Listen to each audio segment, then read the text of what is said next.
हसमुख media वार्ताकार Krishna Gopal Pathak ji प्रसन्न चित्त रहते हैं।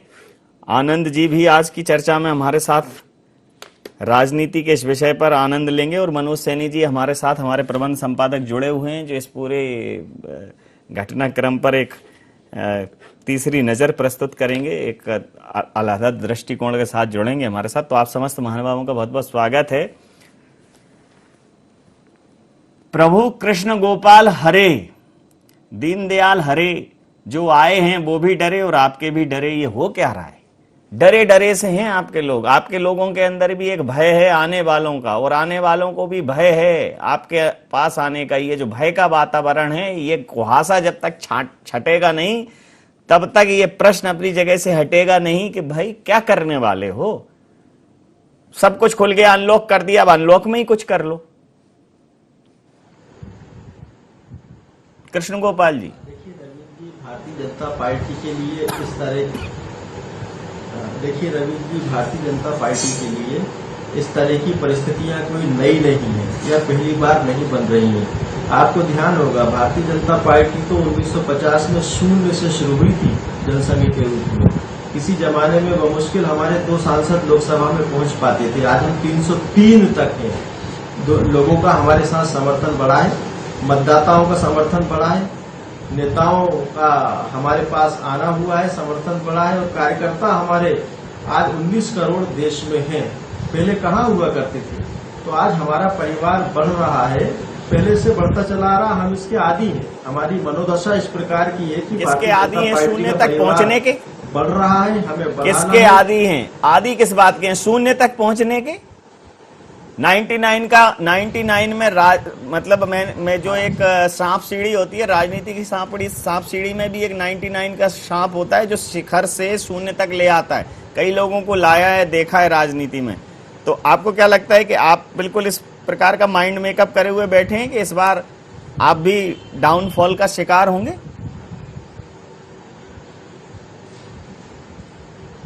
राजनीति कोई सांप सीढ़ी का खेल नहीं है। राजनीति विश्वास के आधार पर चलती है, राजनीति समर्थन के आधार पर चलती है। और आज भारतीय जनता पार्टी अपनी नीतियों के बल पर, अपने नेता की दम पर वो सौभाग्यशाली राजनीतिक दल है कि जिसके साथ समर्थन भी बढ़ रहा है, लोगों का विश्वास भी बढ़ रहा है, और पूरा देश आशीर्वाद और स्नेह प्रदान कर रहा है। तब तो हम आज लोकसभा में 303 तक पहुंचे हैं। जहां तक 22 जो पूर्व विधायक हैं, कांग्रेस पार्टी के कभी हुआ करते थे, आज वो भारतीय जनता पार्टी के अंग है, हिस्सा है। उसके लिए जो कांग्रेस की आपके मुंह से निकलता नहीं है, हर बार यही निकलता है कि वो जो पूर्व विधायक हैं। कभी आप ये नहीं कहते आप हमारे नवागत 22 साथी, ये निकल नहीं पाता, अंदर से आती नहीं है इस टाइप की फीलिंग आपको। आप ऐसे कहते हो कांग्रेस से आए हुए वो जो सिंधिया जी के समर्थक, कभी ये नहीं कहते हमारे 22 नवागत साथी ऐसे। नवीन जी, अब 22 के 22 भारतीय जनता पार्टी के अंग हैं। मेरी तरह और प्रदेश अध्यक्ष वीडी शर्मा जी की तरह ही हमारे परिवार के सदस्य हैं, और उनका भी उतना आप सदस्यों का नाम याद रख लीजिए अब आप, ताकि आपको जस्टिफिकेशन बंद हो जाए। सदस्यों का नामकरण आप कर लीजिए, याद कर लीजिए। अब आपकी पार्टी में आ गए आनंद जाट जी। भारतीय जनता पार्टी के अलावा आपके यहाँ भी मतभेद और मनभेद देखने को मिल रहे हैं। आपने देखा दिग्विजय सिंह जी ने विरोध किया है कि जो राकेश चौधरी जी हैं उनको किसी प्रकार का प्रतिनिधित्व तो नहीं मिलना चाहिए। राकेश चौधरी जी सवाल उठा रहे हैं कि दिग्विजय सिंह जी निर्णय लेने वाले कौन होते हैं? निर्णय प्रदेश के मुखिया कमलनाथ जी लें या राष्ट्रीय अध्यक्ष सोनिया गांधी जी लें। तो ये कलह ही तो आपकी पार्टी की दुर्दशा का कारण बनी, और इस स्तर पर भी नहीं थम रही है। कब रुकेगी?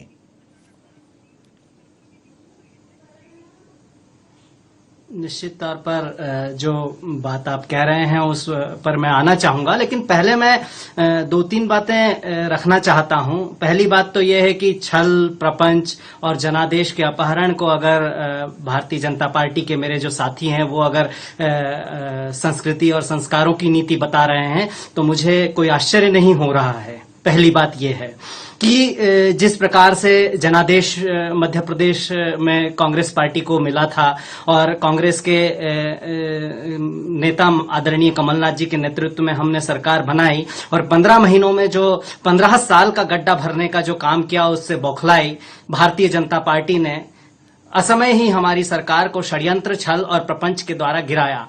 और ये इसका काउंटर आपके पास नहीं होगा भारतीय जनता पार्टी के जो साथी हैं। उसका कारण ये है कि अभी 7 मई को मध्य प्रदेश के मुख्यमंत्री और भारतीय जनता पार्टी के सदन के नेता शिवराज सिंह चौहान जी ने सांवेर में जो एक ऑडियो वायरल हुआ है, उसमें ये कहा है कि हमें गिराना पड़ा।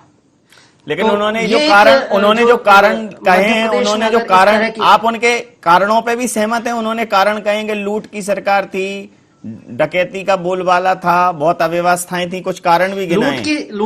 लूट की सरकार, आप खुद बताइए सर, आप खुद बताइए। अगर शुद्ध के लिए युद्ध अगर लूट की सरकार है, अगर माफिया पर कार्रवाई करना लूट है, अगर किसानों का कर्ज माफ करना लूट है, अगर जो है स्कूल के बच्चों के लिए सुरक्षित प्रावधान करना लूट है, तो आप कह सकते हो कि लूट की सरकार होगी। भारतीय जनता पार्टी के 15 वर्ष के माफिया राज के बाद जो माफियाओं पैदा हुए थे, उन माफियाओं के खिलाफ कठोर कार्रवाई करने का जज्बा कमलनाथ जी की सरकार ने दिखाया था, और उसके कारण पूरी भारतीय जनता पार्टी ऊपर से नीचे तक बौखलाई हुई थी। और मध्य प्रदेश के नेताओं ने सरकार गिराने में पूरी भूमिका निभाई, और उसमें केंद्रीय नेतृत्व की जो सहमति थी वो अब उजागर हो चुकी है। और इसके बाद भी अगर कहें कि ये लूट की सरकार थी, ये प्रपंच की सरकार थी, तो फिर मध्य प्रदेश की जनता के पास हम फिर से आ रहे हैं। और अगर इस तरह से जैसे कर्नाटक में सरकार आनंद जी, ये लूट की ना हो, मध्य प्रदेश में चुनी, मैं ये मान लूं कि ये लूट की ना हो, झूठ की ना हो, लेकिन ये कहीं ना कहीं जी कबीलों की तो सरकार थी, गुटों की तो सरकार थी, क्षत्रपों की तो सरकार थी कि एक गुट पूरी तरह से आपसे बिल्कुल अलग हो गया। ये तो आपको मानना पड़ेगा। मैं सीधा सवाल कर लेता हूं, मैं आप दोनों लोगों की, मैं आऊंगा आपके पास, मैं आ रहा हूं आनंद जी, आपके पास आ रहा हूं इसके बाद। देखिए कृष्ण गोपाल जी, बिल्कुल सर, मैं निश्चिंत हूं। कृष्ण गोपाल जी ने तो बड़े ही निरपेक्ष भाव से, या ऐसा कहें कि सापेक्षता के सिद्धांतों के अनुरूप अपने चिरपरिचित अंदाज में हर चीज को जस्टिफाई किया है। कांग्रेस को जो डैमेज होना था, कांग्रेस मैक्सिमम डैमेज ले चुकी है।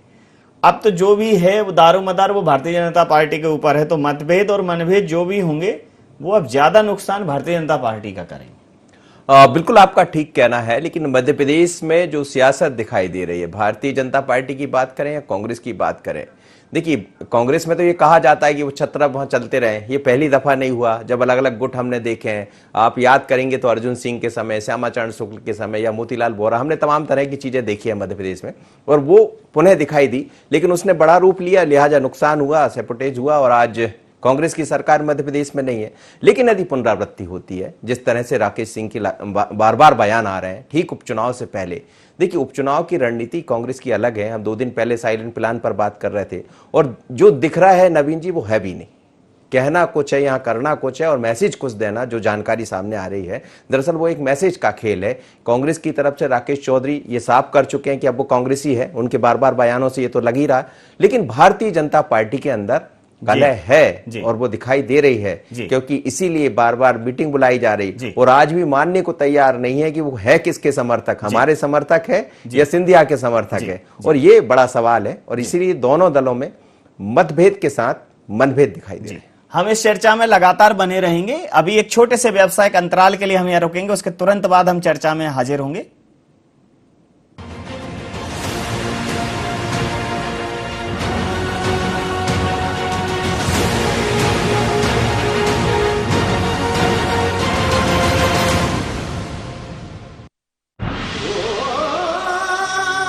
कोई खास है, कोई बात है, कमला पसंद। जीते दुनिया हर बाजी जीते, हर अदा में शाही अंदाज है। कमला पसंद पान मसाला, शाही स्वाद, शाही अंदाज, स्वाद में हमेशा 2 कदम आगे। छोटा सहयोग बड़ा उपयोग। कोविड-19 से लड़ाई में मुख्यमंत्री सहायता कोष में करे सहयोग। इस संकट के समय आपके योगदान से जरूरतमंद लोगों को मिलेगा जीवन दान। जन सहयोग से ही हम मिलकर कोरोना के खिलाफ जीतेंगे जंग। CM relief fund, SBI account number 10078152483, IFSC code SBIN 0001056।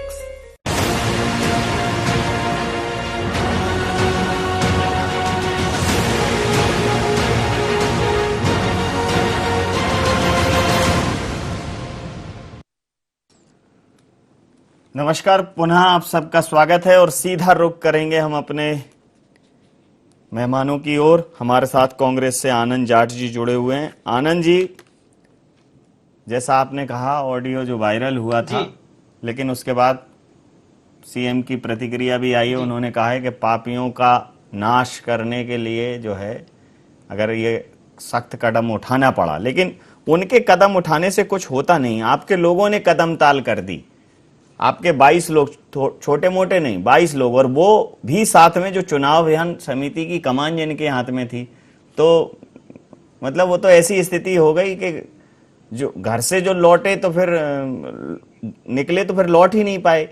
सबसे बड़ी स्थिति वही है कि अब उपचुनाव है, उपचुनाव में भी अगर उपचुनावों के दौरान इस प्रकार की बातें आएंगी कि कोई बड़ा वरिष्ठ नेता अलग समानांतर दबाव बना रहा है और पार्टी में जो लोग वापस आ गए हैं उनके साथ न्याय नहीं हो रहा है, इस प्रकार का अगर माहौल बनेगा तो आपके लिए हानिकारक है। जी, प्रतिक्रिया मैं चाहूं। इस पूरे मामले पर हाँ, मैं केवल इतनी सी बात कहना चाहूंगा कि आदरणीय ज्योतिरादित्य सिंधिया जी राहुल गांधी के साथ कंधे से कंधा मिलाकर चलते रहे। गांधी परिवार की कोई व्यक्ति जो है पहली बार सिंधिया जी के घर जाकर लोकसभा चुनाव की मीटिंग ले रहा था। आदरणीय श्रीमती प्रियंका गांधी जी उनके साथ ऐसा व्यवहार कर रही थी। 6 मंत्री सिंधिया जी के कोटे से मध्य प्रदेश में कांग्रेस ने बनाए थे और 50 लोगों को टिकट दिया था, 50 से ज्यादा लोगों को टिकट दिया था। लेकिन मैं आनंद जी ये कह रहा हूं कि ये कोटा जो है, ये सुनिए ना, मेरी बात तो सुनिए, मेरी बात लगा क्यों है? मेरी बात तो सुनिए सर, पूरी बात सुनिए सर, पूरी बात तो सुनिए, सुनाइए, पूरी बात आपके पूरी, भाई मेरी प्रतिक्रिया आप जानना चाहते हैं, मैं दे रहा हूं। सुनाइए सर, ये बताइए, क्या 6 मंत्रियों को हम मुख्यमंत्री बना देते? हम क्या करते, मुझे बताइए। हाँ, अगर लोकसभा चुनाव 2014 का रहा, लोकसभा चुनाव 2019 का है, सिंधिया जी लोकसभा चुनाव हार गए, कांग्रेस पार्टी ने उनको डैमेज किया क्या? भाई ये एक दिन में लिया गया डिसीजन नहीं है। जी जी, आप इतना तो समझ रहे होंगे, ये एक लंबी गहरी प्लानिंग है। और आज 22 के 22 विधायक छटपटाहट में है या नहीं है? और आप ये बताइए, जिस गुट की आप बात कर रहे हैं, अपने अगर बड़ा परिवार होता है तो किसी भाई के साथ आपकी इंटीमेसी अधिक होती है, किसी भाई के साथ कम होती है। इसका मतलब ये नहीं होता है कि भाई और परिवार को छोड़कर चले जाएं। सिंधिया जी चले गए, कोई दुख की बात नहीं है, लेकिन 15 साल उन कार्यकर्ताओं के संघर्ष को 2 मिनट याद कर लेते, जिन्होंने लाठियां खाई हैं, जिन्होंने डंडे खाए हैं, और जिन्होंने 15 साल कांग्रेस की सड़क पर राजनीति की है। उन कार्यकर्ताओं का सोच लेते जिन्होंने आपको नेता बनाया है। अगर हम ये सोचते तो मेरा ख्याल है कि हम मध्य प्रदेश को एक अच्छी सरकार देते। और मंदसौर गोलीकांड बीते हुए अभी ज्यादा दिन नहीं हुआ, उसकी बरसी बीते हुए। जी जी जी, आप उस वीडियो को देखिए, ज्योतिरादित्य सिंधिया जी किनके साथ आज खड़े हुए हैं। राजनीति में नैतिकता के जिस स्तर पर आज भारतीय जनता पार्टी खड़ी है, उस नैतिकता को आज भारतीय राजनीति में मतलब सबसे पतन का बिंदु मैं मानता हूं। अब नैतिकता की बातें तो राजनीति में थोड़ा करना ही ठीक नहीं है, लेकिन चूंकि आपने जितने भी सारे सवाल पूछे हैं, वो सारे सवालों का जवाब भारतीय जनता पार्टी देगी। अपना काम डाकिया वाला है, सीधा साधा डाकिया, दिखने में हैरान, एक ही थैले में रखे आंसू और मुस्कान। अब अपना काम ये है, आपने जो सवाल दिए हैं मैं पूछ लेता हूं। कृष्ण गोपाल जी, क्या है आपके पास इन सवालों के जवाब?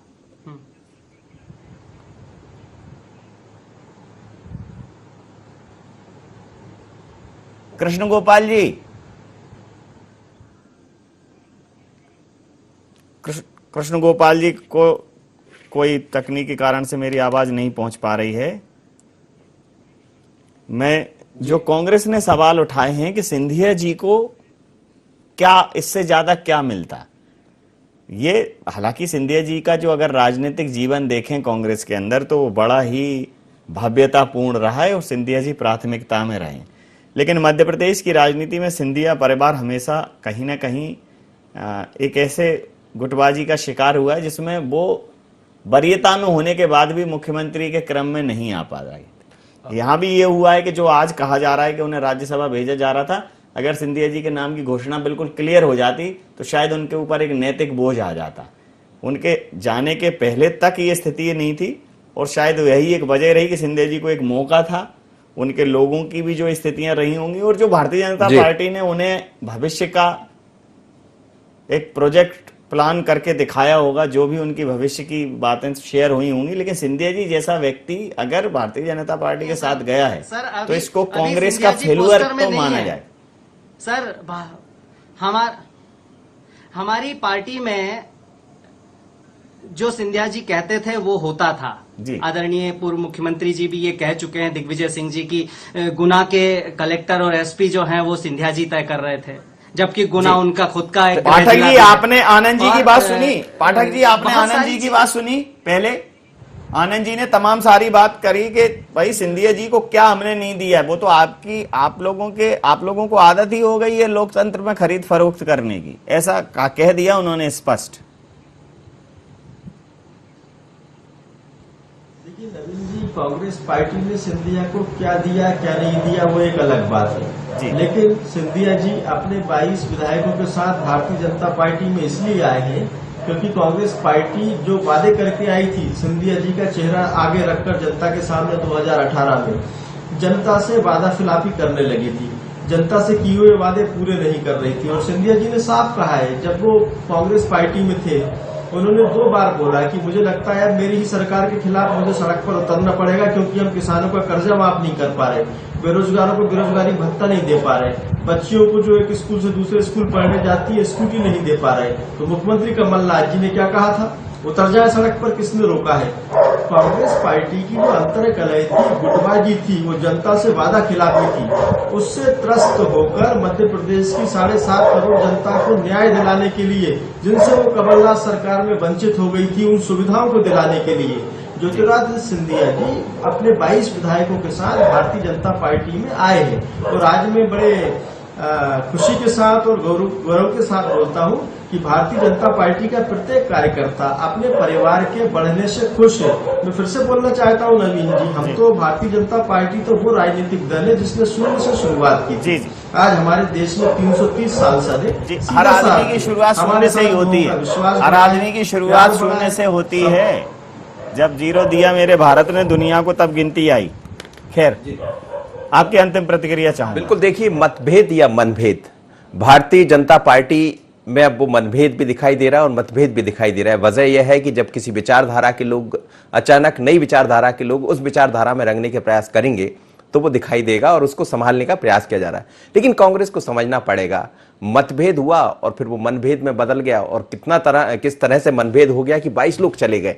वही तैयारी अब फिर दिखाई दे रही चंबल में। अभी तो ये कहा जा रहा है कि चंबल में अपने अपने छत्रप बनने को तैयार है कि मेरे नेतृत्व में चुनाव हो जाए, मैं अपने लोगों को जिता कर ले आऊं।